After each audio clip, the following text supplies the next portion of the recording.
Hello. Today I'm going to be talking about my thoughts on this generation getting worship wrong. However, due to a Category 4 hurricane currently hitting us, we had to evacuate, leading me to having to do a Zoom call for my audience. So everyone say hi. And today I will be performing in front of a live audience over the computer. So, what is worship? We hear a lot about worship, and a lot of times it's really limited into it's a genre of music, or it's what we do when we come to church on Sundays and we lift our hands up and we sing together. However, it's not it. While that's an aspect of it, it's not the whole thing. And in Psalm 63, 5-7, worship talks about, King David talks about, because your love is better than my life, my lips will glorify you. I will praise you as long as I live, and in your name I will lift up my hands. He talks about his whole life being worship, how God is so much greater than life itself, that a life without God is not worth it, and that he is the only one worthy. So why do I say this generation is getting worship wrong? Well, there's three main aspects that I think this generation could tend to maybe grow in, or tend to take a second to look at and observe. Now, the first is, what is worship? Going back to it being a posture of our heart, we have a lot of people get so caught up in the song, in the way we sing, in the lights, in the camera, and that it's on a Sunday with so many people.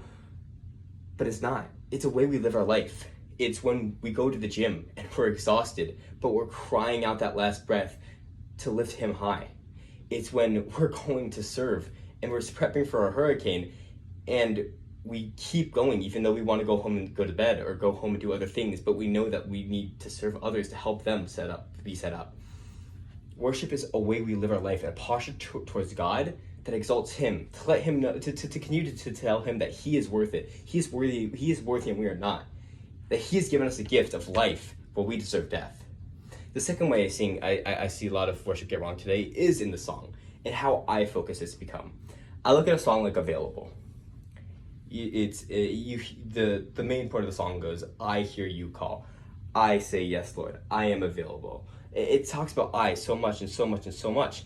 But when you look at Revelations, when every single creature under the heaven and the earth sang to God, in Revelation 5:13, to him who sits on the throne and to the Lamb be praise and honor and glory and power forever and ever. What part did they say I? Now, it's not to the point where we can't say I, because there is an aspect that we have a different relationship to God than the angels do, that we have a different relationship to God than the animals do. And so in a way, our worship may sound different. But at some point, we need to get outside of ourselves and talking about, I am here you call, I am available, I say yes, Lord. But we need to say, God, you are so good, and we lift you high. We exalt you, God, no matter what you do, Lord. If you do nothing for us, God, we still choose to exalt you because of who you are and God, what you do, Lord. So I think those are two of the main ways. But the third way we tend to see worship get wrong is the heart behind it all.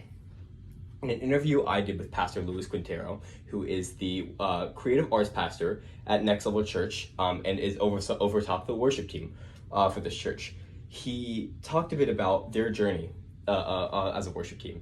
And at one point, they had gotten caught up so much in the lights, in the production value, in wanting to make their own songs, in wanting to make it look as nice and pretty as possible, they forgot the heart behind it. They lost why are they doing it. They got caught up in the showmanship, but they lost that God's enough. And when things would go poorly, you'd see the fruit of this worship team diminishing compared to what it had been. But now, growing into the new church and them getting to take time and be led by the Spirit, you see them creating a new song that was successful. You see more and more people engaging in worship on the Sundays than we ever have before, and the church growing and growing, but not being looked at as a next rebel church, as he liked to say it, but really looked at as a place where God is seen, God is known. And none of this is to bash this next generation of worship, because there is so much. But as we see in Luke 13:6-9, in the parable of the fig tree, if there is a tree that is producing bad fruit or not producing fruit at all, it needs to be removed. It needs to be looked at and cut down. So I think we really need to take some time to slow down and just look at worship as our heart. Where's our heart at? And is the way that we are worshiping right now, is the current songs we are playing, and is the way that we live our lives really producing fruit, or are we just doing it for the showmanship? Thank you.